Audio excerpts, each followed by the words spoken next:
Quiero nuevamente darles la bienvenida a esta instancia que tiene como propósito, ¿no es cierto?, crear una experiencia filosófica, ¿eh? Y crear espacios de reflexión en el contexto concreto en el cual nos toca vivir hoy día en el mundo, en Chile, en la empresa, pero tomando toda la riqueza, ¿no es cierto?, que la tradición filosófica nos ofrece para pensar.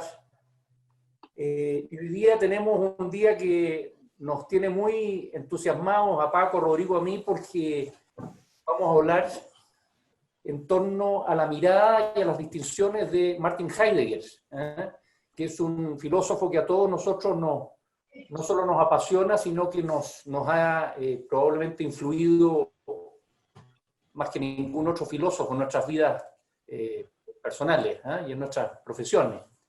Entonces vamos a partir con Paco, ¿no es cierto? Y le entregamos también el control de la pantalla a Paco en España para que él nos hable de la existencia como proyecto histórico en función de Heidegger. Simplemente quería recordarles muy brevemente lo que estábamos viendo el día anterior.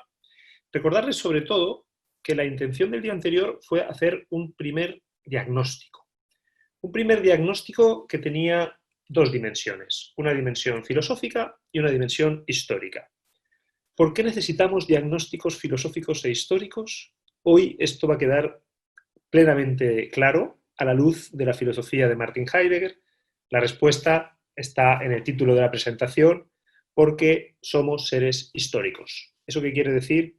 Seres que en lo que nos proyectamos, en la forma de ver la vida, en nuestros proyectos concretos, incluso en la manera más cotidiana de vivir, tenemos detrás una enorme tradición, tanto de una forma de mirar, filosofía, como de acontecimientos y decisiones históricas que han marcado quiénes somos y que por eso se vuelve relevante hablar de pensadores del principio de la modernidad, hablar de Diego Portales. Uno diría, ¿qué tiene que ver Diego Portales con nosotros emprendiendo hoy?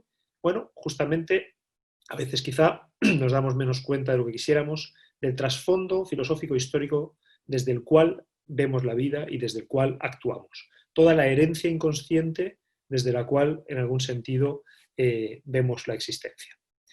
Esto, si alguien lo vio con total claridad, fue justamente el pensador del que vamos a hablar hoy, que es Martin Heidegger.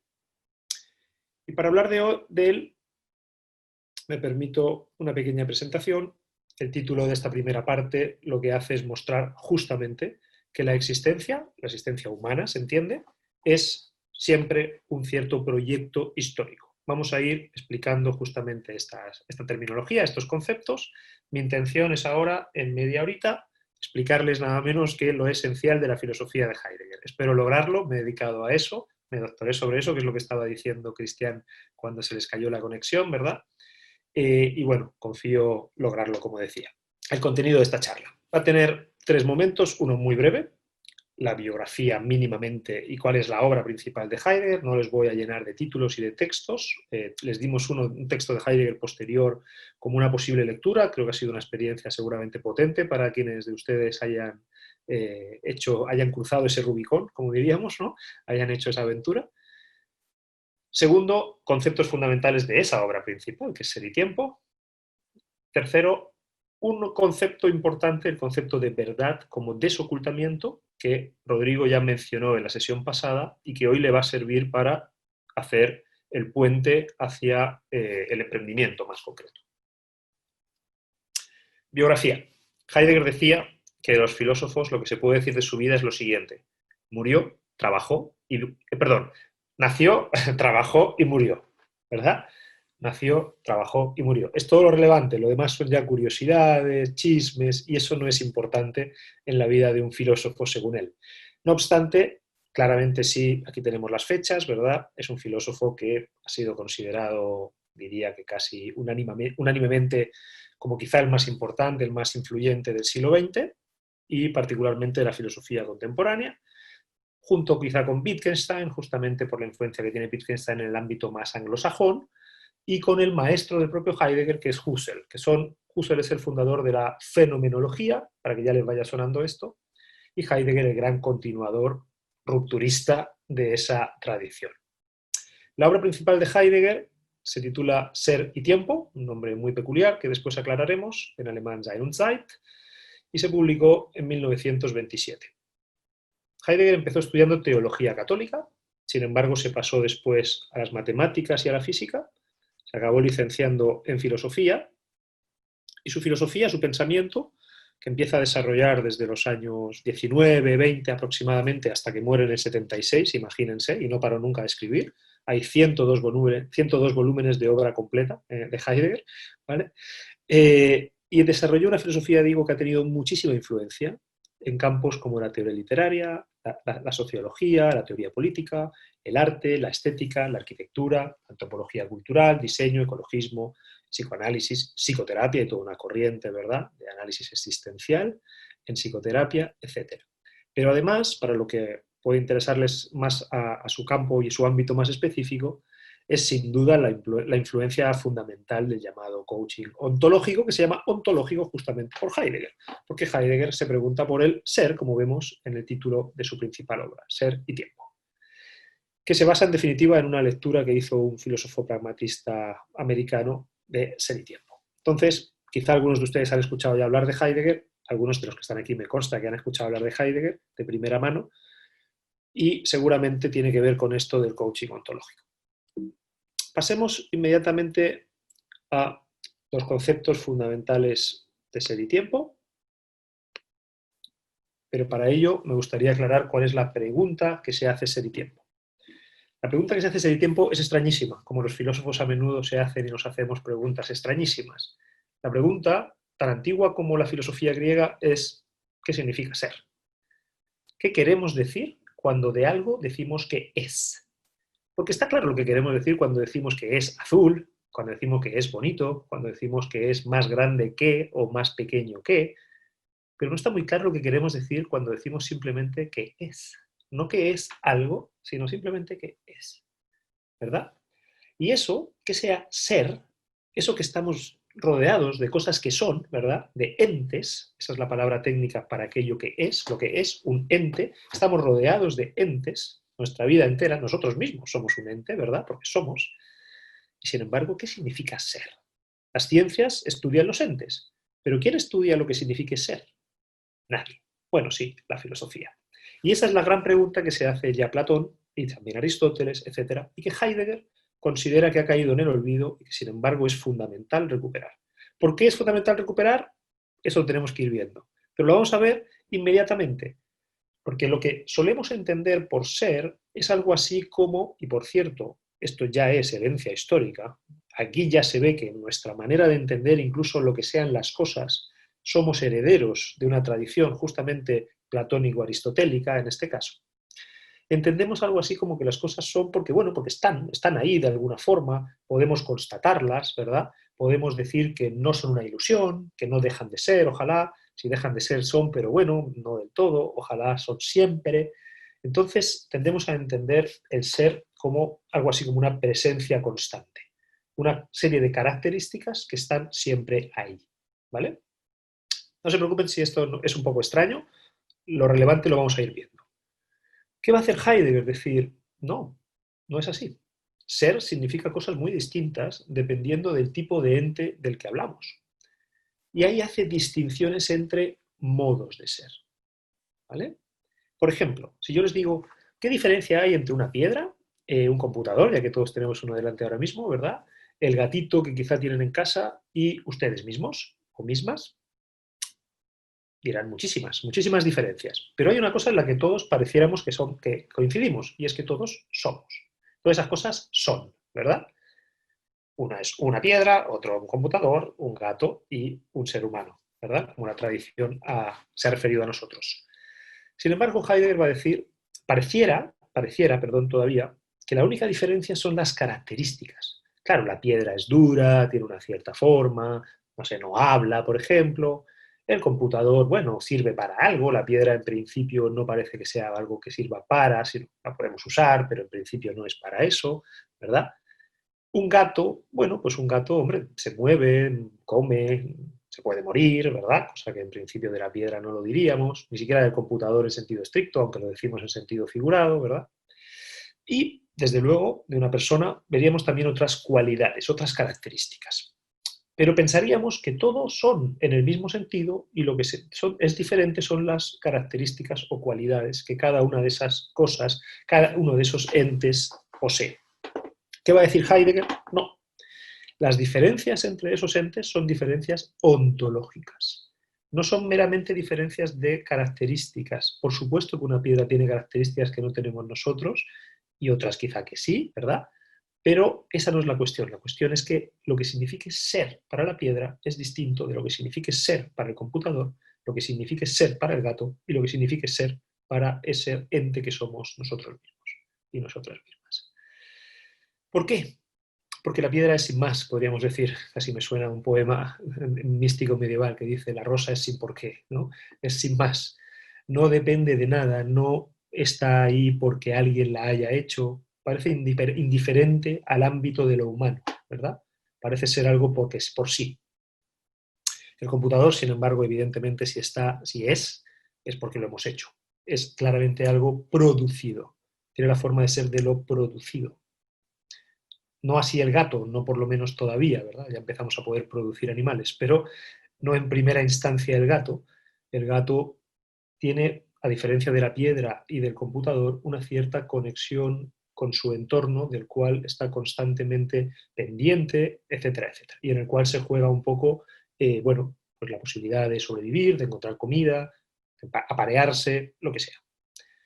Y el Dasein, y pongo Dasein porque esa es la palabra que usa Heidegger, y el ser humano se caracteriza porque tiene que hacer algo con su propia vida. Siendo, tiene que, en algún sentido, resolver su estar siendo, su existencia. Tiene que hacerse cargo de su propia vida, tiene que decidir qué va a hacer con ella. Nosotros somos de tal manera que la vida no nos está dada en el sentido de qué hagamos con ella, sino que debemos constantemente estarlo resolviendo, decidiendo, y eso, por cierto, por activa o por pasiva, ya sea porque efectivamente lo elijamos, ya sea porque nos dejemos llevar por las opciones que más o menos están ambientalmente a la mano, ¿verdad? Entonces, cuando decimos de la piedra que es, claramente no estamos diciendo que tiene que hacerse cargo de su propio estar siendo. Tampoco el ordenador y tampoco en realidad el gato. ¿Vale? El gato no tiene por qué elegir entre posibilidades de vida heredadas que de alguna manera le han sido puestas delante y en las cuales debe de alguna forma encontrarse y ver su propio camino. Bien, por lo tanto es una diferencia entre modos de ser. Esto es relevante. Nos damos cuenta de que ser lo que somos cada uno de nosotros es distinto que ser animal, que ser un útil y que ser una mera cosa. Por eso ahí he puesto unos conceptos que son conceptos ontológicos, ¿verdad? Las cosas, los útiles, la vida, así es como Heidegger llama al modo de ser de lo animal, y para finalmente, hay otros, pero finalmente Dasein, que es el concepto técnico para referirse al ser humano, a lo que la tradición llamó ser humano. Sin embargo, Heidegger va a intentar evitar que no hablemos de ser humano. Va a intentar evitar justamente ese término y lo que va a hacer es decir, ¿por qué no? ¿Por qué no podemos hablar de ser humano? Porque en la tradición se ha pensado una vez más al ser humano como si fuera una cosa entre otras, como si ser siempre significase lo mismo, como he dicho al principio, y la única diferencia es que el ser humano, pues qué sé yo, es un animal, pero además es racional, tiene una dotación distinta que el mero animal, tiene una dotación común, pero tiene una dotación distinta, ¿verdad? Heidegger dice, ahí nos está viendo que en realidad lo que signifique ser en el caso del ser humano es radicalmente distinto de lo que signifique ser en el caso del animal. Por los motivos que he dicho antes, porque el ser humano tiene que hacerse cargo de su propio estar siendo. Su vida es un problema para cada uno de nosotros, un problema en el sentido de algo que debemos resolver, algo con lo que debemos hacer algo que no está definido de antemano, por adelantado. Y por eso él prefiere no hablar de ser humano, ni de animal racional, ni de persona, que es el otro gran concepto, en este caso teológico, cristiano, para referirnos a ese ente que somos nosotros mismos. Si se fijan, todas esas palabras son interpretaciones que hemos hecho a lo largo de la historia a la hora de intentar pensar qué somos nosotros mismos. ¿Qué somos? Parece que somos algo así como animal, pero tenemos algo que no tienen los animales, ¿verdad? Hay un cierto enfoque a la hora de mirar lo que seamos nosotros mismos. Y nosotras mismas, perdonen si no lo digo cada vez. Heidegger va a decir, con eso se pierde lo más propio del ser humano, que es justamente que tiene que preguntarse por su propio ser. Y preguntarse no en el sentido teórico, sino que tiene que hacer algo con su propio estar siendo. Tiene que hacerse cargo de su propia vida, tiene que decidir en qué dirección va a vivir su propia vida. Esto, y por cierto, en qué dirección dentro de un marco, insisto, histórico, ya heredado, ya en el cual nos vemos inmersos, que no empieza de cero, no empieza con nosotros, sino que nosotros heredamos y heredamos incluso lingüísticamente, con la cantidad de concepciones y de ideas que el lenguaje ya trae consigo, y ya no digamos en términos históricos, en términos de paisajes, ciudades, valores, ¿verdad? Somos seres históricos y en ese contexto tenemos que hacer algo con nuestra propia vida. Eso de tener que hacer algo con la propia vida y además tener que hacerlo en primera persona, nadie puede vivir por otro, podemos incluso ayudar a otros todo lo que queramos, pero no podemos decidir 100% y sobre todo no podemos vivir por otros, como no podemos morir por otros. Podemos incluso sacrificarnos por otros, pero el otro no se le quita por eso su propia muerte, ¿verdad? Heidegger dice entonces, lo característico de ese ente que somos nosotros mismos es, primero, que siendo, tiene que hacerse cargo de ese mismo estar siendo, de ese mismo ser. Segundo, que tiene que hacerlo en primera persona. Y tercero, que lo puede hacer de dos grandes maneras, ya sea propiamente, es decir, haciéndose verdaderamente cargo de ello, planteándoselo y resolviendo, o impropiamente. Y eso quiere decir dejando que sea más bien la inercia. En este mundo en el que vivimos ya hay infinidad de posibilidades, tradiciones, gente que nos dice que podríamos hacer, dejarse llevar por eso. ¿De acuerdo? Bien, dicho esto, estos serían como los dos primeros momentos introductorios. Les introduzco 6 conceptos fundamentales de la ontología heideggeriana, de esa ontología del Dasein, del ser humano. Dasein significa literalmente ser ahí. Ser de tal manera que está siempre concretamente inserto en un mundo y tiene que hacer algo ahí. ¿De acuerdo? Dasein, literalmente ser ahí. Bien. Primero, el Dasein, lo hemos dicho ya, nace inmediatamente en un mundo histórico. Y por eso Heidegger no solo evita pensar al Dasein como algo ya terminado, finalizado, como algo que no tiene que hacer algo consigo mismo. Estamos diciendo que el Dasein es justamente ese ente que debe hacerse cargo de su vida en alguna dirección, que no está hecho, no está terminado de antemano, sino que está en camino siempre, por decirlo así, mientras vive, mientras es. Y por lo tanto el Dasein no es una cosa con ciertas peculiaridades, hemos dicho ya. No es una sustancia, diríamos con la palabra de la o una esencia, como diría la tradición.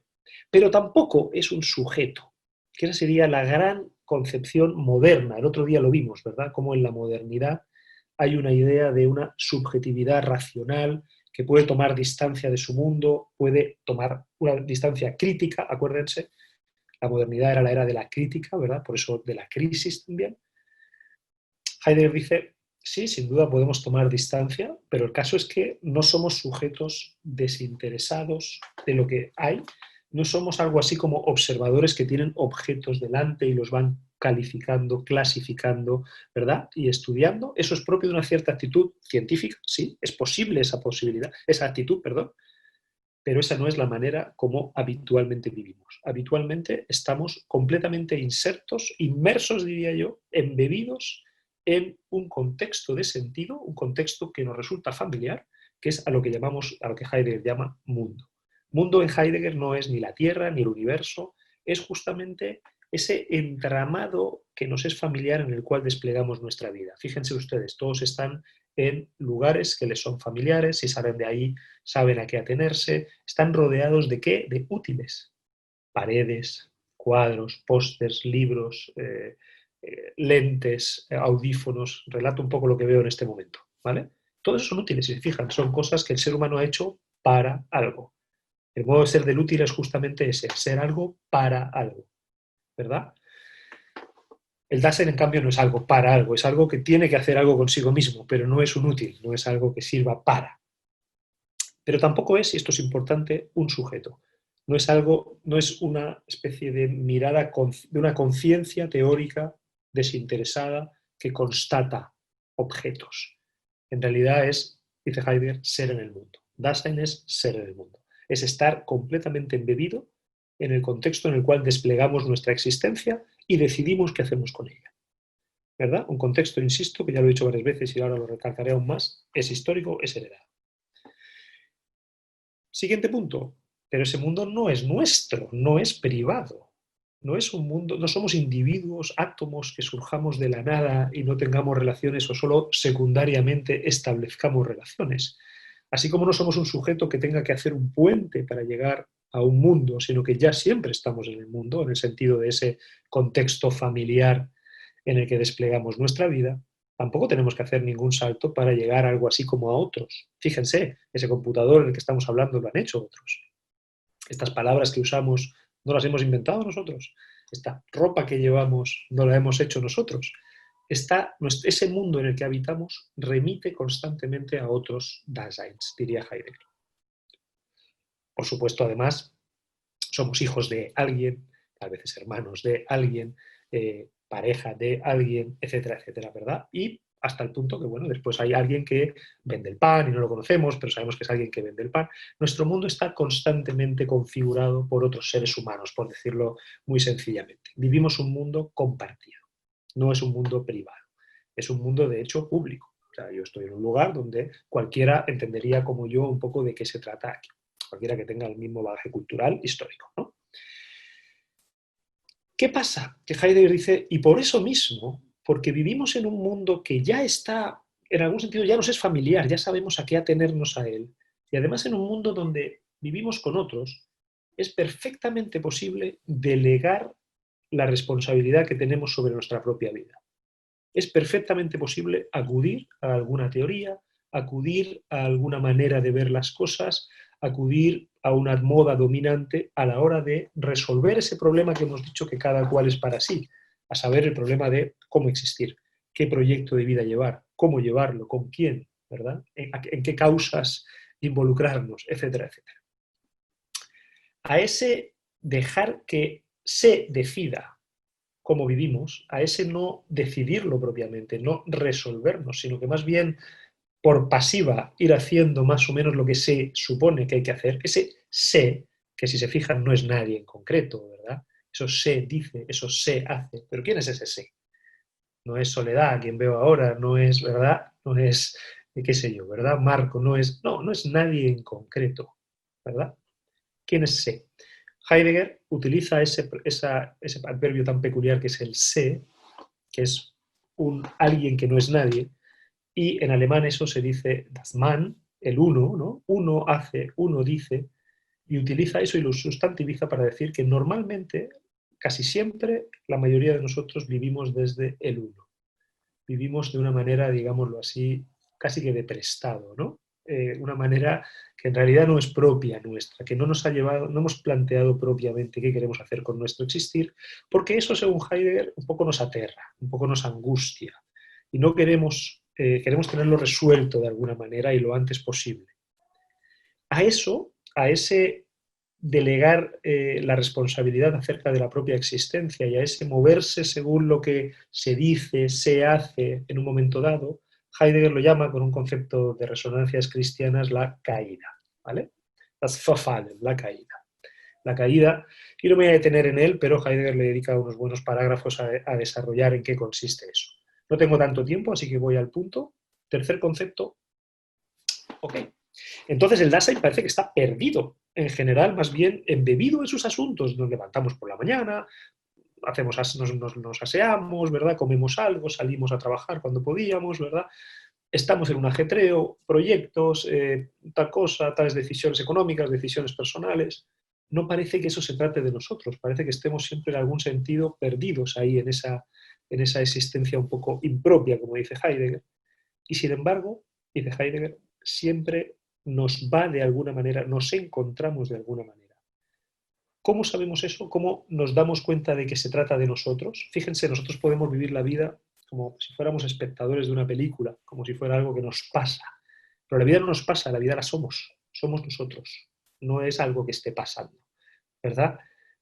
No es algo ahí que no tiene nada que ver conmigo. Todo eso que ustedes en algún momento ha sido algo para ustedes, esos son ustedes. Esos son ustedes. Se trata de ustedes, siempre se trata de algo en primera persona. Eso es lo que Heidegger nos quiere recordar. ¿Y cómo nos damos cuenta de ello? Heidegger dice, muy originalmente, por los estados de ánimo.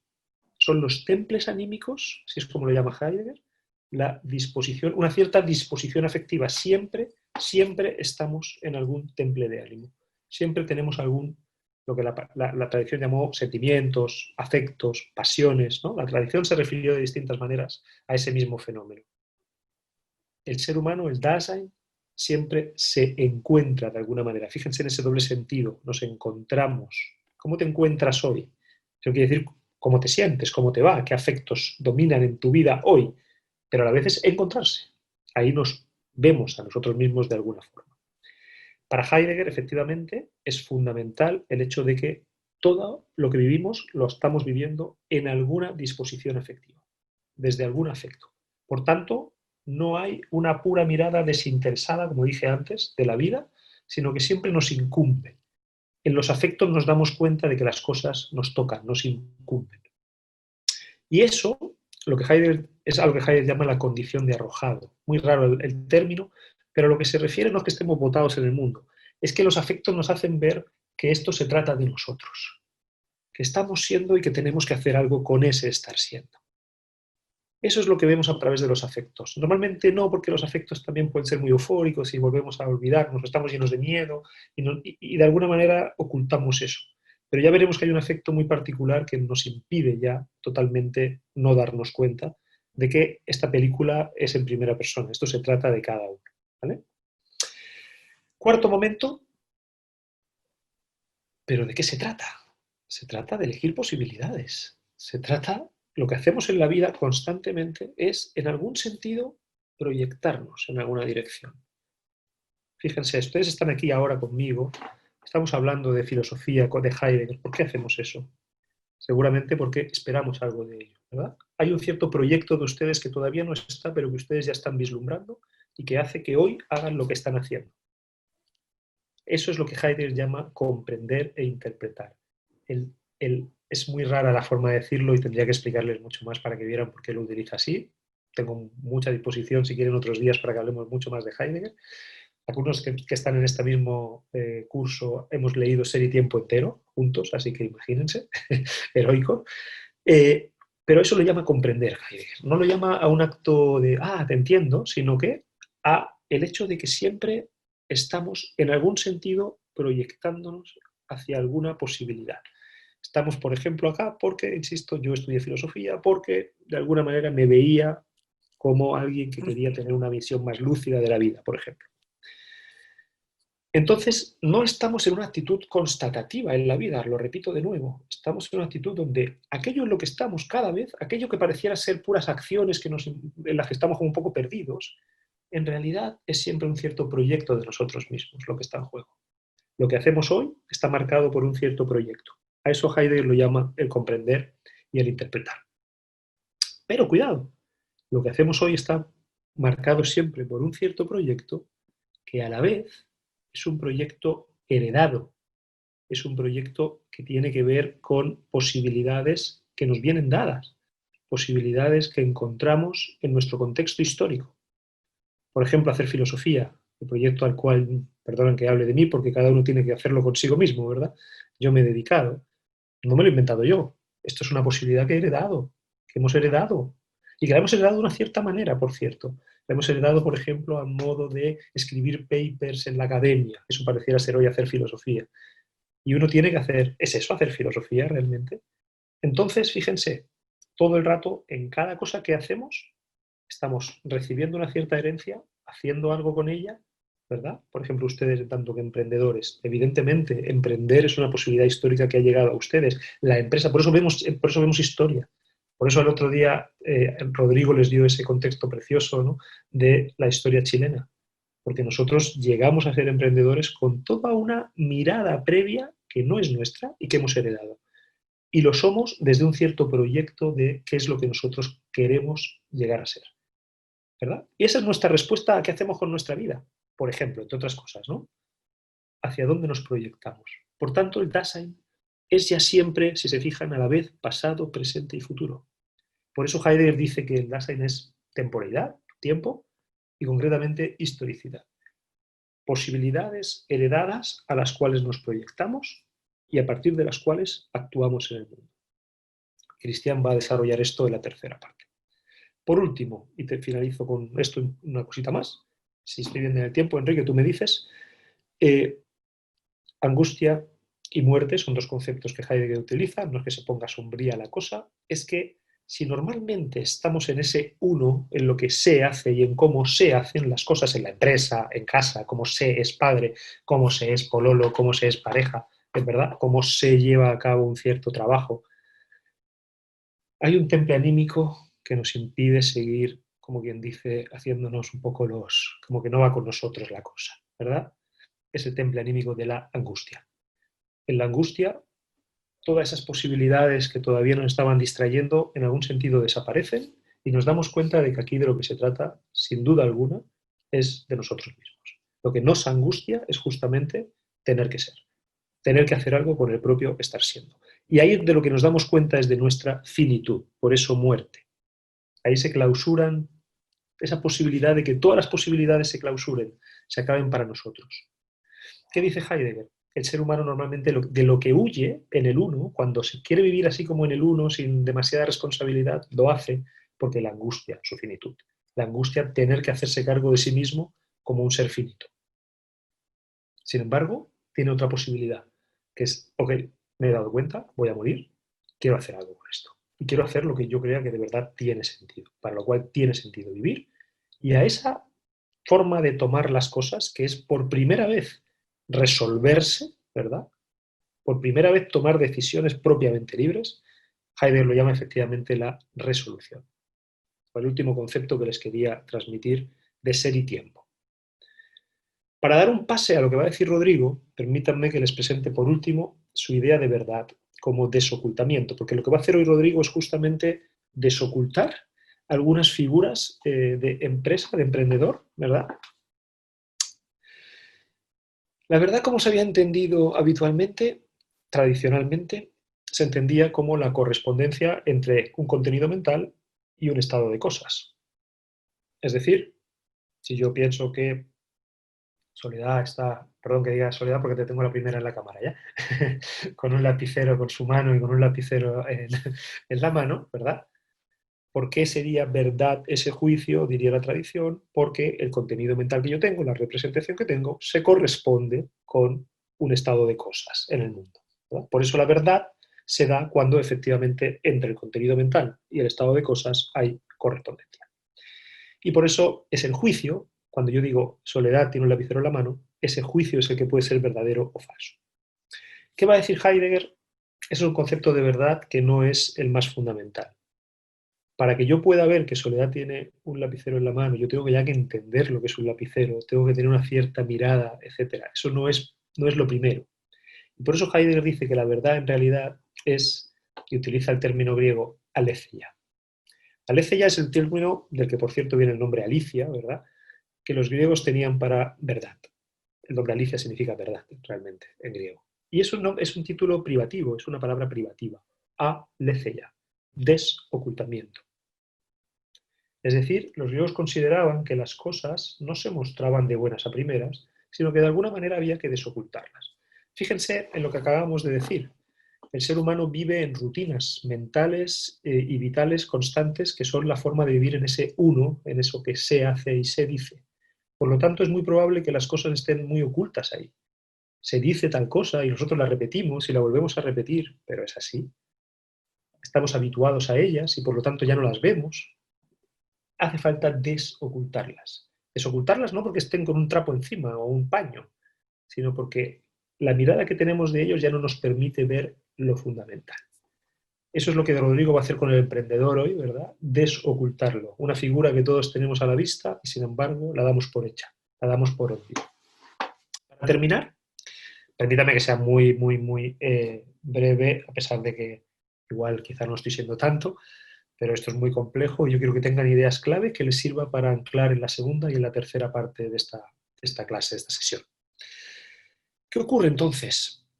Que a diferencia de esta mirada tan tecnócrata, tan tecnocrática, tan técnico-científica, donde se trata siempre de medir, calcular, ¿verdad? Tener números, poder saber cómo controlar las cosas.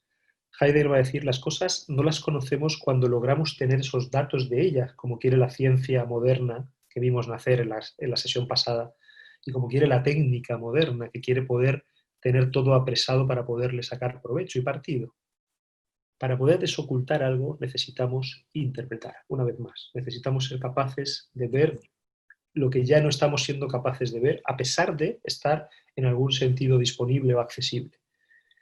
¿Por qué? Porque aquí no las tenemos con fenómenos complejos, fenómenos que tienen una cierta tradición, de nuevo, por eso era importante saber cuál es nuestro contexto histórico, cuál es el contexto ideológico que nos mostró Rodrigo el otro día, ¿verdad? En los estratos históricos que han ido marcando desde dónde vemos, y por lo tanto ya no vemos que es desde ahí que miramos las cosas. Hay que desocultar ese lugar desde el cual estamos mirando. Con un cierto temple anímico, por cierto, que a lo mejor nos ha marcado el que tenemos que ser más o menos indiferentes, más o menos egoístas, más o menos lo que sea, ¿verdad? Que aquello que interpretamos es una cierta posibilidad de vida, hay un proyecto detrás, y por lo tanto podemos pensar qué proyecto es ese, qué valor tiene ese proyecto, etcétera, etcétera.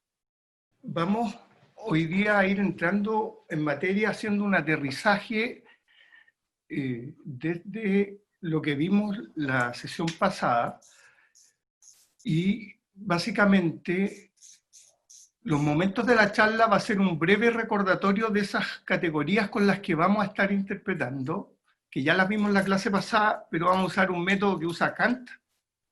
Kant siempre recuerda y vuelve, y se le agradece a decir cosas como el conocimiento nos viene de aquello que tenemos de la intuición y de nuestras categorías y conceptos, y lo repite y lo repite. Bueno, vamos a usar esa técnica que se agradece para ir siguiendo y estando todo en la misma página.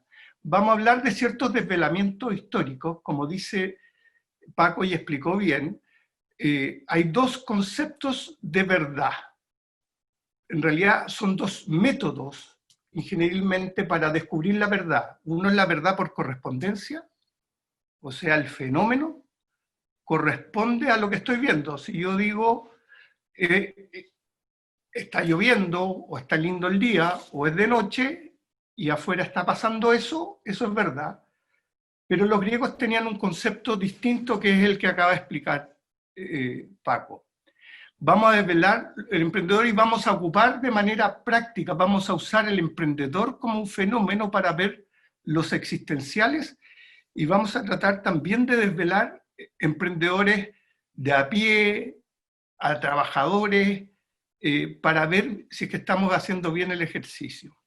Y después, que no es parte de la charla, me encantaría hacer un desvelamiento de millennial como un fenómeno que conocemos todos. Ojalá que alcancemos a llegar hasta ese punto, si no lo vamos a hacer en otra ocasión, no nos preocupemos, pero lo que está planificado para este módulo es el desvelamiento histórico y el desvelamiento del emprendedor. Las categorías, ¿se acuerdan? Eran océanos azules y mares rojos. Habíamos entendido que el retail, por ejemplo, era un mar rojo con leyes muy establecidas, y los océanos azules son los que hicieron estos caballeros que están acá: Steve Jobs, Bill Gates, Elon Musk, Jeff Bezos y tantos otros. Industrias nuevas, industrias sin competencia, pero habíamos dicho que había océanos azules que incluso se podían hacer con una pequeña mejora.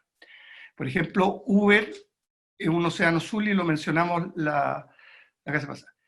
Esto va a ser central y lo vamos a discutir en la sesión, creo que es cuarta o quinta, cuando hablemos de Schumpeter.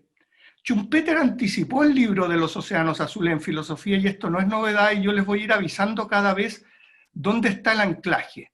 Él habla de destrucción creativa como algo distinto de lo que ve Marx, y la destrucción creativa está muy bien explicada cómo se hace. Hay un método interpretada en el libro Los océanos azules, que va a ser nuestro marco, sacándole la filosofía para ir a mirar la historia y para ir a mirar también al emprendedor. Habíamos dicho que aquí nos íbamos a fijar, a través del método TRIZ, del tipo de inventiva que hay y que hay posibilidad de hacer Océano Azul desde una mejora es un término técnico, les pido disculpas porque a mi señora le carga que diga mejora, pero es mejora. Y después, dentro de la industria, dentro de una propia empresa, de la industria, ya son pocos los que tienen la inquietud. Fíjese usted, entre el 32 y el 45 llegamos a un 78%, que es algo que lo puede hacer cualquiera o algo que tú aprendes en tu empresa. Son pocos los que están mirando, digamos, al mundo. Esto se está haciendo en Estados Unidos. Ir fuera de la industria, como dijimos la vez pasada, cuando las operaciones se empezaron a hacer por láser, se fueron a otra industria, ya es un 4% y el acontecimiento un 1%.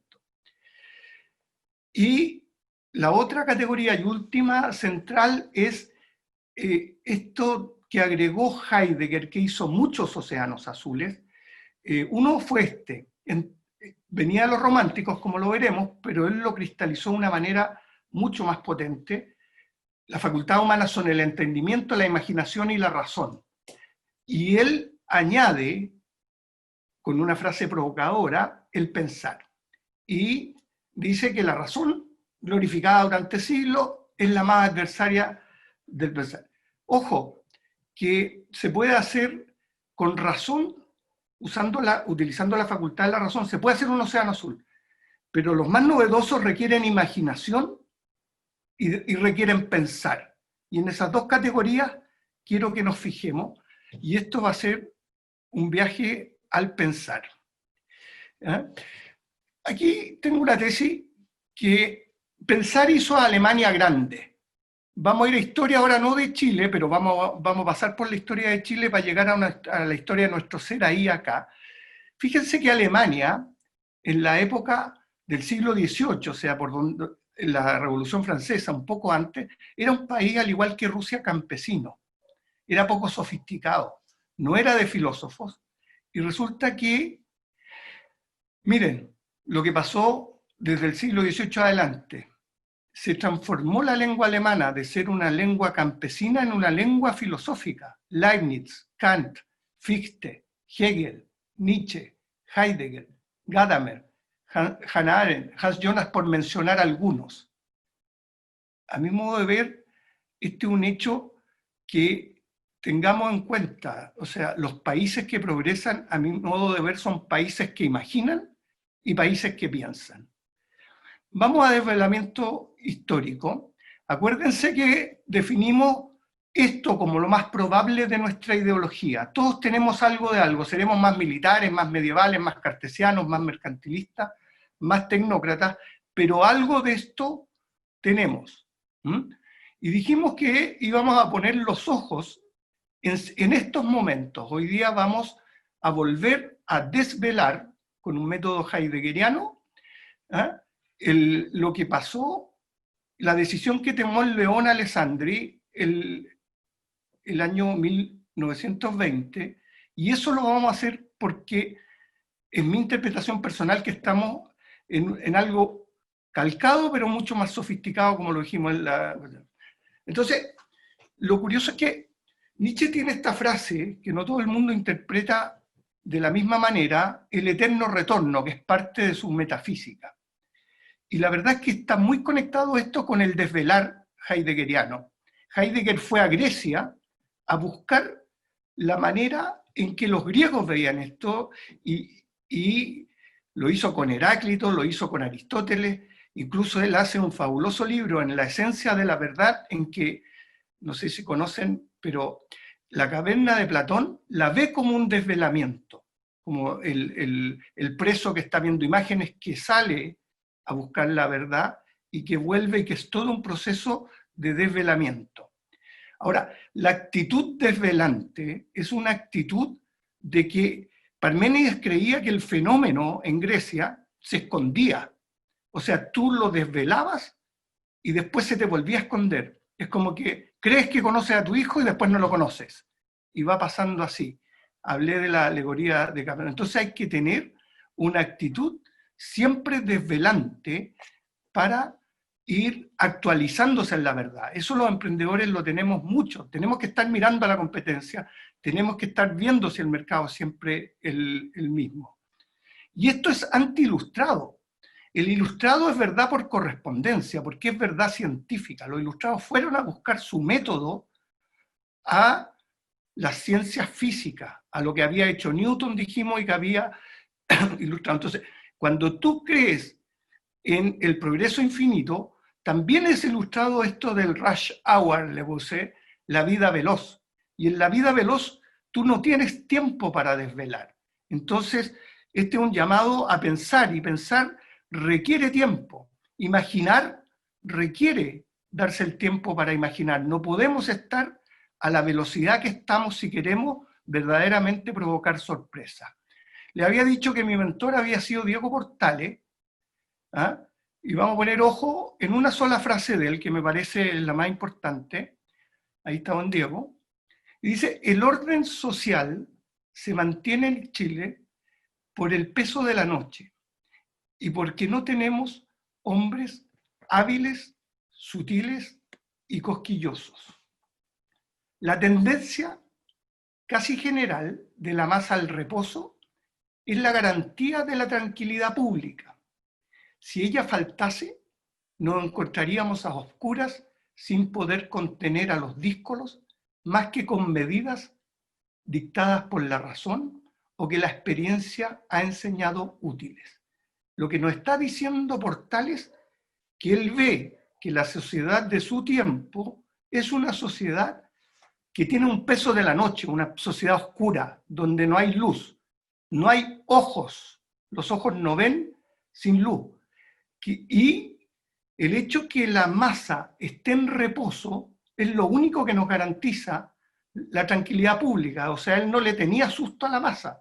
Sabemos que hoy día, 200 años después, la masa no está en reposo. Si ella faltase, dice que nos encontraríamos a oscuras sin poder contener a los díscolos más que por la razón o por medidas que haya enseñado útiles.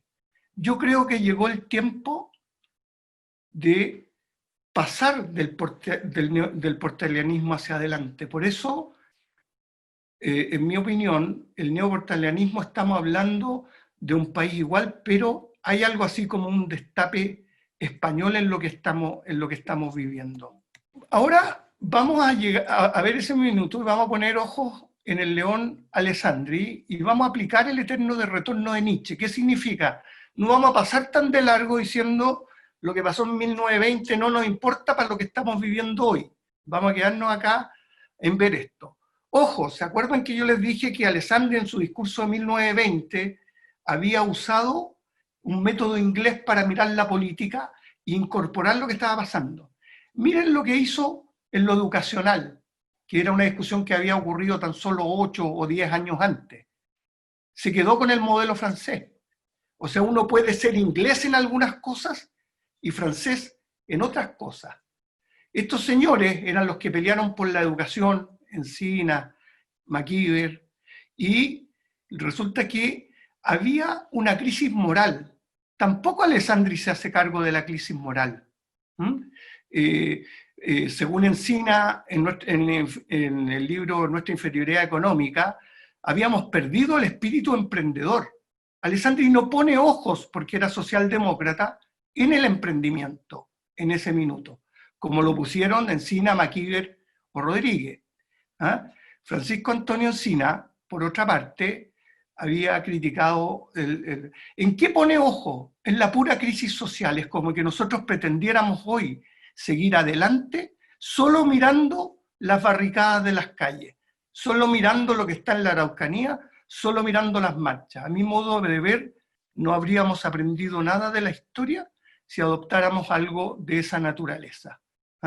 Miren, este es el fenómeno, el que solucionó Alessandri, o sea, el problema de la pobreza. Entonces, creó un océano azul sin... Él perfectamente podría haber agarrado cualquiera de las cosas que están en el Mar Rojo y dicho también me hago cargo de esto. Entonces, ahora voy a tratar de hacer un ejercicio ficticio como cuando votan los muertos y voy a tratar de decir qué le hubieran dicho. Yo dije, mi mentor es Diego Portales, mi método es de Elwin, mis impulsos los puso Francisco Antonio Encina. En realidad digo eso porque el libro que escribí yo en 2006, que decía Chile, de un país militar a un país emprendedor, la transición que viene, lo que estaba diciendo yo era salir del militarismo y entrar al emprendimiento, y que las categorías son distintas. Y entonces, y se parecía mucho, actualizado, pero nada que ver, al libro Nuestra inferioridad económica de Encina. Y los ojos a Alessandri, porque él es el que supo mirar en el... Entonces, bueno, Portales, ¿qué le hubiera dicho? Modelo económico. ¿Qué hizo Portales? Portales puso liberalismo. Portales le hubiera dicho, si hubiera estado al lado del León, le hubiera dicho, no, como le dijeron a Elwin, porque Elwin también era estatista y no cometió este error, y ojo que Elwin es un apellido inglés, y esa no da para deducir nada, pero resulta que optó el modelo inglés de economía y escuchó a Foxley, otro con estilo inglés, porque él no sabía, pero los que sabían eran los de Cideplan, y que fueron a los que se les debe que el océano azul que hizo Elwin estuviera el modelo económico incorporado. Bueno, después Francisco Antonio Encina le hubiera dicho, no, pues si con esta educación no vamos a llegar a ningún lado. Hay escritos, yo los tengo recogidos la mayoría, cuando Encina dice que se le da mucho peso a la educación intelectual, y fíjense que la única universidad que no es de ese talante, a mi modo de ver, es la mejor universidad en ingeniería en Chile, que es la Santa María, y lo puedo decir desde el palco de que yo he estudiado en la Católica y en la Chile distintas cosas, filósofo de la Católica e ingeniero de la Chile, y lo puedo decir desde el palco. Fíjense que cuando vino Wenceslao Casares y empezó a ver proyectos potenciales para invertir, Wenceslao Casares fue el fundador de Patagon, el primer unicornio argentino hace 20 años, hicieron un unicornio los argentinos, y tienen como 20 unicornios, nosotros con suerte vamos para el tercero. Resulta que él invirtió de 10 proyectos, 7 de ingenieros de la Santa María. Yo he mirado proyectos ahí y es una cantera de poco explorada, poco desvelada a los Heidegger. Entonces, y Elwin le hubiera dicho que mire todos los problemas, porque a mi modo de ver, el primer presidente pluralista de Chile fue Patricio Elwin. Fíjense en lo que dijo Frei Montalva. Frei Montalva dijo, ni por una coma, ni por 1 millón de votos cambio una coma de mi programa. Si eso no es autoritario, ¿qué decir de Lagos? Entonces, al final del día, los cruces hay que desvelarlos de una manera un poco distinta. Yo le escuché a Foxley alguna vez decir que él, por 100.000 votos, cambiaba párrafo entero del programa. Entonces, y aquí esto lo va a pasar rapidito, pero es para hacerle justicia a lo que nosotros admiramos, que son los profesores. Así me educaron a mí, mi madre es profesora, la de Cristian también. Entonces, de alguna manera, don Pedro Aguirre también hizo un océano azul intermedio. ¿Qué hizo? Gobernar, educar, pero hizo todas las empresas públicas. Hizo la NAP, hizo la Endesa, la CAP, hizo un montón. Codelco es por la zona, la DECO es por la... Los radicales industrializaron el país en un minuto en que los privados no podían hacerlo. Y eso es un modelo que sí trajo progreso. El que verdaderamente masificó la educación en la historia de Chile, y esto está escrito por Olavarría, que es de derecha, fue Frei Montalva. Hasta antes Frei Montalva la educación en Chile no era para más de un 5 o 7% de las personas. Y Frei Montalva Ya, ahora vamos a entrar al emprendedor mismo y hagamos cambio de switch. Y para hacer cambio de switch, cambiemos al mentor. El mentor va a ser Nietzsche, el eterno retorno, la invitación a volver a desvelar, volver a ver, y volver a ver si está, darse el tiempo para eso. El método de Heidegger y Aristóteles, el desvelamiento, los impulsos, Paul Feyerabend, ya hablaremos de él, los ojos Sir Isaiah Berlin. O sea, estos son ojos de ideas dominantes y son ojos, la idea de Berlin de que la historia es la historia de las ideas dominantes y contracorrientes, y poner ojo en las contracorrientes, porque muchas veces las contracorrientes pasan hacia arriba. O sea, no hay que estar tan seguro que ideológicamente los seres humanos no somos pensantes. Volvamos a Portales. Portales lo que estaba diciendo, cuando aprendan a pensar estos gallos, vamos a estar en problemas, porque vamos a tener que preocuparnos de que las cosas tengan sentido, sean prácticas, hayan demostrado ser útiles. Usaremos el método Harvard, que se usa en la escuela de negocios, ahí está la facultad del presidente, y en el fondo estudian a través de casos. Pero eso en filosofía es mucho más atrás, digamos. El empirismo, llegaremos a hablar de eso cuando nos anclemos en el siglo XVIII, el neopositivismo, y el neopositivismo es Popper. Yo soy popperiano, Carnap, Marx, pero Popper de alguna manera usa el método de la ciencia, conjetura y refutaciones, vamos a tener tiempo, pero también el empirismo es fenomenología, que es lo que decía Husserl, ir a las cosas mismas, anda a observar lo que se te está dando. ¿Ah? Entonces, desvelemos un emprendedor. Estos son los emprendedores, esos son emprendedores, y estos caballeros son emprendedores. Entonces, un filósofo que estudia ciencias dice, ¿qué tienen todos estos caballeros en común? Vamos viendo.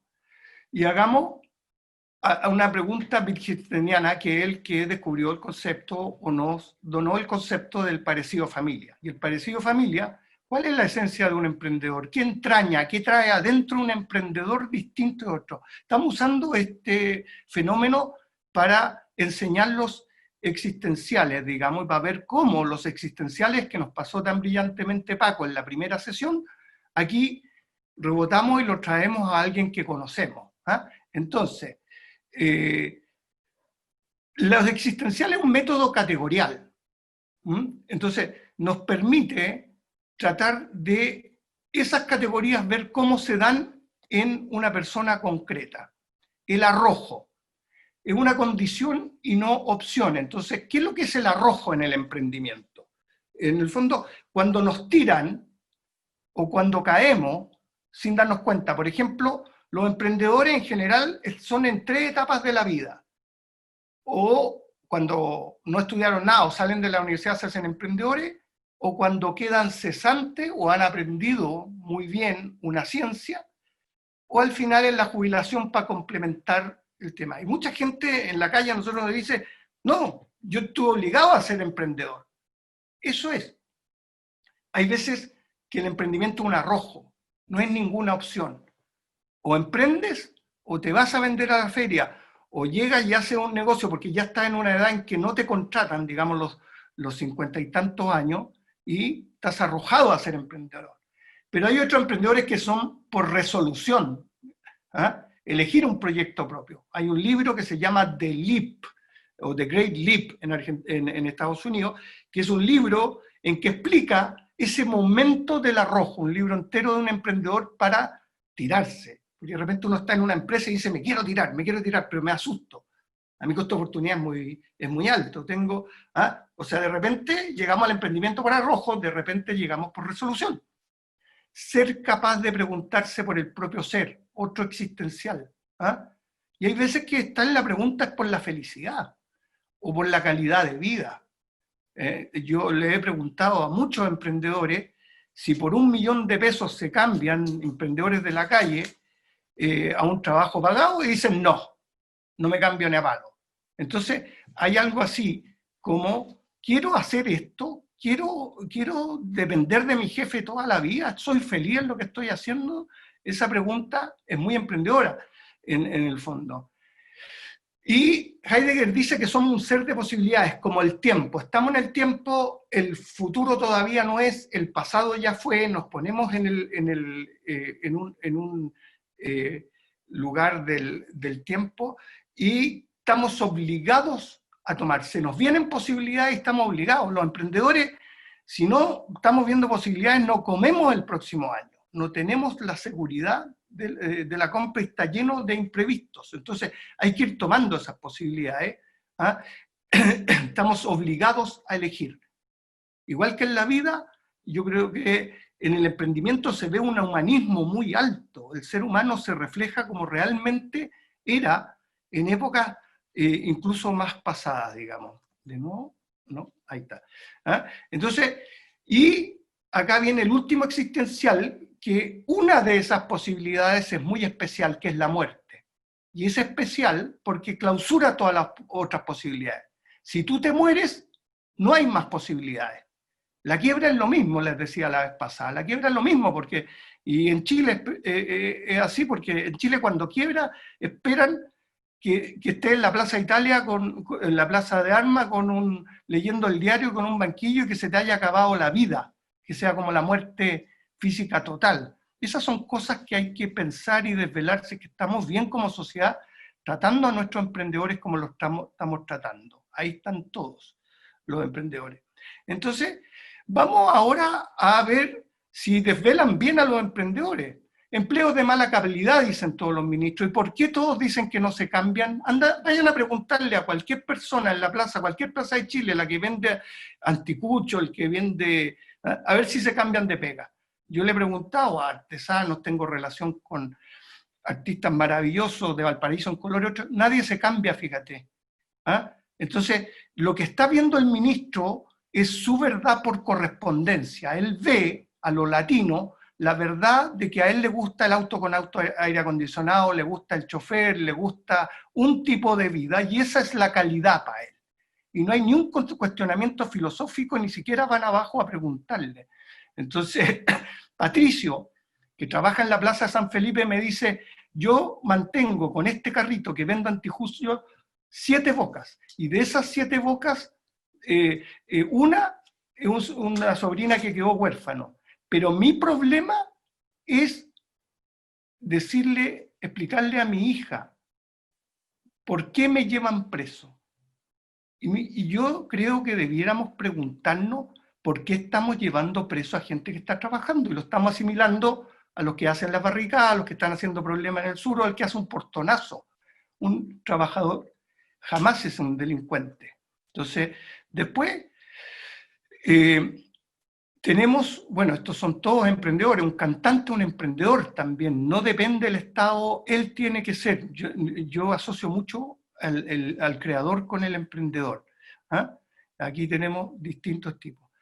Ahora, les voy a decir otra pregunta.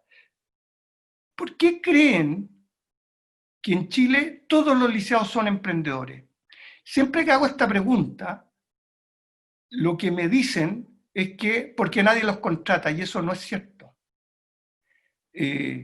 Pilar, que vive en Chincolco, y después yo empecé a chequear esto, y es cierto, me dice, yo no puedo trabajar. ¿Por qué? Porque el Estado me da una pensión de 90 lucas, es eso, son 90 lucas, y si trabajo me la quita. O sea, si yo voy al supermercado a la esquina, no hay Walmart en Chincolco, pero a cualquiera de los almacenes, y me contratan con un contrato de trabajo, le quitan las 90 lucas. Y 90 lucas en Chile, no lo crean, es mucha plata, es un 25% del sueldo mínimo, nadie los va a dejar. Entonces están obligados a hacerse emprendedores. Están siendo emprendedores por arrojo en categoría heideggeriana. Entonces, eso por el lado de los emprendedores. Entonces, hay un tema también, que lo hacemos todos, lo hacen mis amigos, que dicen estos maestros que tienen autos. Yo voy a ir cerrando ya. La crítica del auto. Esta típica crítica sobrepasada sin ningún desvelamiento. Tengo que contarle, yo en algún minuto mi empresa inmobiliaria, qué sé yo, tenía 500, 600, 700 empleados, yo no los conocía. Después me fui a lo más boutique como había empezado, y uno empieza a conocer de mejor manera a los trabajadores, porque cuando tú tenés 600 a lo mejor conoces a 40. De alguna manera hay una pega en desvelar a nuestros trabajadores. Y este tema de que de repente el auto es más caro que la casa. Y una crítica que solemos hacer. Y lo único que quiero contarle es que esos trabajadores que a veces tienen, y yo los bromeo porque tienen autos más caros que el que uso yo en lo personal, no sé, un auto de 15 palos. Un albañil hoy día gana plata, un albañil gana 40 lucas diarias, que un palo, más los pololos que se hace el fin de semana, se puede ganar 2 palos. Y se mete a 5 años pagando todos los intereses a un auto. ¿Cómo vive ese albañil el auto? Es impresionante. Es su vida. Lo cuida, está dentro. Cuando le mete la llave está feliz. Y le importa nada su casa. ¿Por qué va a haber un modelo de felicidad? ¿Por qué va a haber un orden de que la casa es más importante que el auto? Son preguntas que a mi modo de ver debiéramos hacernos. Llegamos al plan, que el plan era pasar los emprendedores, hablar un poco de los existenciales para que ustedes vean que esto sí tiene aplicación práctica y que la filosofía sí nos ayuda a pensar y probablemente no nos ayuda a imaginar, y para eso tenemos TRIS. Eso es. Muchas gracias. Yo quiero en esta ocasión referirme a algunas perspectivas, algunas distinciones de Heidegger llevadas a un terreno muy concreto, muy pragmático, y que tiene que ver con digamos, la práctica cotidiana, incluso de la consultoría que hacemos en Pragmaacción, que Filco es un spin-off de Pragmaacción, y por lo tanto lo que les voy a contar es algo que nosotros hacemos cotidianamente, y que son distinciones heideggerianas llevadas a la realidad cotidiana en las empresas. Tuve cierta dificultad en elegir de qué iba a hablar sobre el impacto de Heidegger en la empresa, porque es enorme, y en instancias posteriores voy a referirme a otras distinciones que en esta ocasión no voy a referir, porque creo que hay una riqueza enorme en lo que Heidegger nos presenta.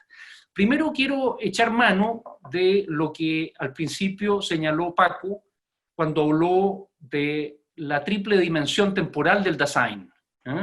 El ser ahí, que a mí me gusta también denominarlo como aparece en la literatura, presencia. El Dasein también es presencia. Esa es otra forma de hablar del Dasein. La manera en que estamos aquí, ahora. Y la presencia siempre tiene una dimensión asociada a la temporalidad, el pasado, el presente, el futuro. Nosotros estamos siempre en un presente continuo, pero en ese presente continuo siempre está a la mano el pasado y también el futuro. Y eso, si uno lo toma en serio, para efectos de, por ejemplo, mirar a los clientes en las empresas, desvela posibilidades que de otra manera no aparecen, por lo menos no aparecen con esa centralidad. Primero quiero referirme al hecho de que todo ser ahí, todo Dasein, carga con compromisos. Y nosotros miramos a cualquier Dasein y no vemos los compromisos. Sin embargo, los compromisos están presentes en todo Dasein. Cualquiera de nosotros en este momento tiene una larga cantidad de compromisos que nos configuran. Y sin embargo, ninguno de nosotros vemos esos compromisos en el otro. Siempre estamos arrojados hacia el futuro desde compromisos que ya están en nosotros. Por ejemplo, yo mañana voy a ir a ver a mi padre, que cumple 89 años, fuera de Santiago, y tengo el compromiso de pasar a buscar a mi hermano. Eso es parte de mi vida, eso es parte del Dasein que yo soy aquí y ahora. Y si yo me voy al ámbito específico, por ejemplo, en la empresa, y aquí tomo una industria como ejemplo, alguien que está a cargo de un proyecto inmobiliario tiene conversaciones que los demás no ven, pero que están presentes en su Dasein y que dice, tenemos que entregar todos los departamentos del tercer piso antes del 20 de agosto. Deben estar listos para inspección esta semana. Y eso, de alguna manera, condiciona, configura mi estar en el mundo aquí y ahora. Porque si alguien me dice mañana, oye, vámonos a la playa 2 días a descansar, yo digo, no puedo. Estoy arrojado desde el aquí y el ahora hacia un futuro inmediato que tiene que ver con los compromisos que traigo del pasado. Todo Dasein tiene compromiso. En el presente, todo Dasein está preocupado. Hay gente que a veces trivializa la palabra preocupación, dice, no estés tan preocupado, ocúpate. Las preocupaciones son constitutivas del Dasein. Yo estoy preocupado del futuro de mis hijos, incluso si mis hijos no están presentes aquí con nosotros ahora. Yo estoy preocupado de las opciones laborales futuras de mis hijos y de la salud de mis hijos, aunque ellos no estén aquí ahora. pero me configuran. Y por lo tanto, cualquiera que me haga una oferta interesante para hacerse cargo de esas preocupaciones, tiene toda mi atención. Y cualquiera que ponga en riesgo esas perspectivas futuras, tiene toda mi enemistad o mis rigideces, o en fin, o mi rabia. Por lo tanto, todo eso está presente aquí ahora, aunque no lo vean ustedes. Y eso pasa con cada uno de nosotros. Ejemplo, volviendo a la misma situación de la industria inmobiliaria, si no cambiamos la manera de supervisar los trabajos de las terminaciones en los departamentos que estamos haciendo, estaremos rechazados en todas las entregas a partir de septiembre. Y esa preocupación está conmigo. De hecho, ¿no es cierto? Si yo fuese un emprendedor inmobiliario, en las noches probablemente me desvelaría develando esta realidad, que es inherente al design que yo soy. Y respecto al futuro, todo design tiene proyectos. Todo design, y aquí expresamente no estoy usando la palabra ser humano, como lo manifestó Paco, porque no quiero caer en la interpretación automática y espontánea de el ser como un ente, como una cosa que tiene atributos y que tiene pensamientos, en fin. Soy una presencia aquí y ahora, y en este momento yo también estoy interesado en una reinvención de posibilidades y de un proyecto futuro, el que sea, Filco, Pragmaacción, la posibilidad de volver a volar. Yo soy piloto, pero hace 2 años que no vuelo. ¿Por qué no sería interesante acaso volver a volar? Eso está latente en todo design. ¿Cuál es la identidad que tú quieres configurar en el mundo? Entonces, si yo fuera nuevamente el emprendedor inmobiliario, por ejemplo, estaría lanzado hacia el futuro en cuanto a que yo quiero que reconozcan a mi empresa inmobiliaria como la mejor o una de las mejores en la industria, respecto de que tenga pocas problemáticas de postventa. Eso me configura. El proyecto de cada uno de ustedes, los proyectos y las identidades que ustedes quieren a futuro traer al mundo, configuran el design que ustedes son. Por lo tanto, cuando uno piensa en escuchar las necesidades del cliente o en escuchar solamente lo que el cliente nos quiere decir o pedir, se pierde mucho de todo esto.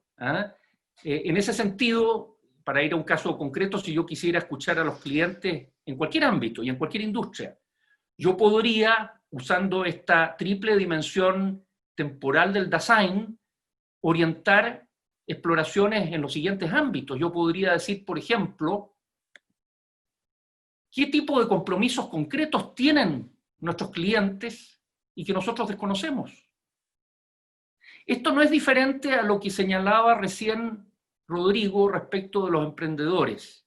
Estamos tan atrapados en entender el Chile de hoy desde una formulación prefabricada y nos estrellamos contra el muro. Sin embargo, tenemos ahí afuera 1.800.000 emprendedores que tienen otros 3, 4, 5, 6, 7 personas que dependen de ellos. O sea, buena parte de la población chilena que tienen compromisos concretos desde sus roles de emprendedores.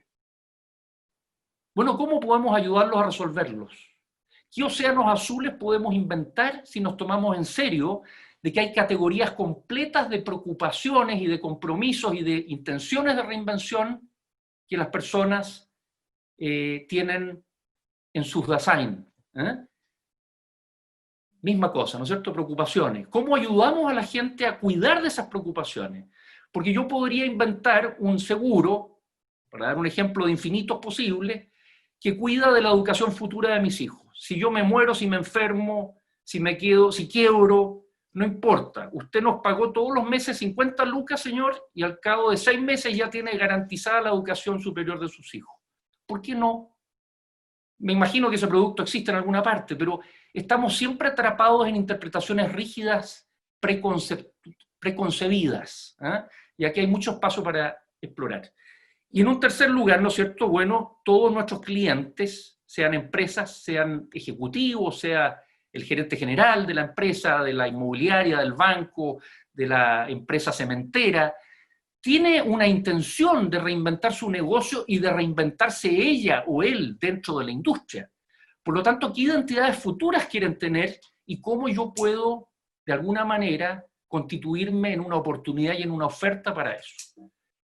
Sin embargo, se requiere creciente confianza, ¿no es cierto? Es muy raro que yo parta hablando de la tercera dimensión de reinvención cuando todavía no me he hecho cargo ni me he vuelto confiable para la otra persona en el ámbito, por ejemplo, de los compromisos. Una segunda dimensión que quiero tratar, me quedan poco menos de 10 minutos, así que quiero pasar al segundo tópico que elegí compartir con ustedes en torno a la empresa. Y es esto que el año 55, en un discurso que se llamó Serenidad y que hace en su pueblo natal, Heidegger, habla de la preeminencia del pensamiento calculador o calculante sobre el pensamiento reflexivo. Y él no está diciendo de ninguna manera que el pensamiento calculador hay que despreciarlo, es muy necesario. La ciencia vive fundamentalmente en el pensamiento calculante. También la tecnocracia del management. No el management entendido en un sentido más emprendedor, sino que el management más de rutinas cotidianas vive mucho en el pensamiento calculador. Y él lo que nos dice es lo siguiente, voy a leer lo que dice. Dice, la revolución de la técnica que se avecina pudiera fascinar al hombre, hechizarlo, deslumbrarlo y cegarlo de tal modo que un día el pensar calculador pudiera llegar a ser el único válido y practicado. Yo digo, lo he dicho en muchas charlas en ICARE y en otras instancias, de que esta es la realidad que hoy día estamos viviendo. Parte del drama que estamos experimentando a nivel global y también en nuestra realidad local en Chile es que hemos operado de una manera tan calculadora que se nos transformó en un océano rojo, ¿no? Ya no hay más jugo que sacarle al limón. Heidegger dice a continuación, ¿qué gran peligro se avecinaría entonces cuando predominara el pensamiento calculador? Que junto a la más alta y eficiente sagacidad del cálculo que planifica e inventa, coincidiría la indiferencia hacia el pensar reflexivo, una total ausencia del pensamiento. Entonces el hombre habría negado y arrojado de sí lo que tiene de más propio, a saber, que es un ser que reflexiona. Y aquí está la génesis del proyecto de Filco. Por eso estamos en esta instancia y hemos visto también el interés de ustedes y de mucha otra gente por ser parte de espacios reflexivos. Por ello, dice Heidegger, hay que salvaguardar esta esencia del hombre. Por ello hay que mantener despierto el pensamiento reflexivo. Quiero darles algunos ejemplos de cómo el pensamiento reflexivo nos atrapa, porque si nosotros pensamos en la gente que está jubilada, y es muy probable que en este grupo ya haya gente que está jubilada, pero hay mucha gente que no está aquí y que es jubilada y que está en una situación económica compleja. ¿Qué tipos de compromisos tienen esas personas que están jubiladas? ¿Cuáles de esos compromisos que tienen hoy día son comunes? ¿Cómo podríamos resolver desde los municipios, desde la política, desde las empresas, desde el emprendimiento, generar ofertas que vienen a satisfacer eso? ¿Cómo los ayudamos a resolver sus compromisos que a veces son apremiantes? ¿Qué preocupaciones tienen las personas una vez que jubilan? Yo estoy seguro que si uno hace una taxonomía de preocupaciones, no son 500. Las principales deben ser 13, 15. ¿Por qué nadie habla de eso? ¿Por qué los políticos no hablan de eso? ¿Por qué, salvo iniciativas individuales de algunos municipios, no tenemos una mirada centrada en eso? Lo mismo con la reinvención. Una persona que tiene 66, 67 o 70, 80 años, tiene proyectos, tiene sueños. No se les han acabado los sueños ni las ilusiones de reinventarse. Sin embargo, aquí nos lleva el pensamiento calculante hoy día en Chile. Y esto es una caricatura, yo sé. Yo soy panelista de Faro Empresarial y por lo tanto me toca hablar de estas cosas también. No estoy renegando de estas frases. Pero toda la discusión sobre la jubilación en Chile hoy día se centra en esa frase. Lo que realmente importa es la tasa de reemplazo, el resto es poesía. Y eso es un cierto desprecio también al pensamiento reflexivo. Y a eso nos lleva el pensamiento calculador. A compararnos con otros países, con la OCDE, y está todo basado en eso. Sin embargo, olvidamos que podemos develar infinidad de posibilidades alternativas si miramos esto con ojos frescos, con la mirada de Heidegger. Otro ejemplo, y aquí voy muy rápido, en las empresas respecto al pensamiento calculante. El problema es que la información no baja. Si uno reinterpreta el fenómeno de la comunicación a partir de Heidegger, se da cuenta de que en realidad la información es la interpretación óntica, cosística, cosificada del fenómeno mucho más complejo y misterioso del ser humano interpretativo. Los seres humanos, como dice Heidegger y Gadamer, son seres que interpretan. Estamos siempre construyendo historias automáticas en nuestro Dasein, aquí y ahora. Algunas frases más y con esto termino. Lo que distingue a nuestro recurso humano en la empresa es la distinción recurso humano ya es parte del problema. Yo sé que eso lo sabe, pero hoy día ahora hablamos de capital humano, eso es parte del problema también. En este trimestre los consumidores incrementaron, los consumidores, reduccionismo racional absoluto del Dasein a una condición de consumidor. ¿Cuánta plata gastas al mes en productos generales o nuestros? Habremos franqueado el umbral del desarrollo con $26.000 per cápita. Reduccionismo absoluto. Porque evidentemente si terminamos hablando solo del per cápita, del umbral del per cápita, se nos pierde una serie de otras dimensiones que los daneses, que los suecos, que los finlandeses están mirando. Hemos reducido la pobreza al 9%. Yo estuve distribuyendo cajas de alimentos hace unos meses atrás en varios sectores y quedé impactado. Me podrán hablar del 9%, pero lo que vi me pareció espantoso y lo vi en muchísimas partes de la ciudad.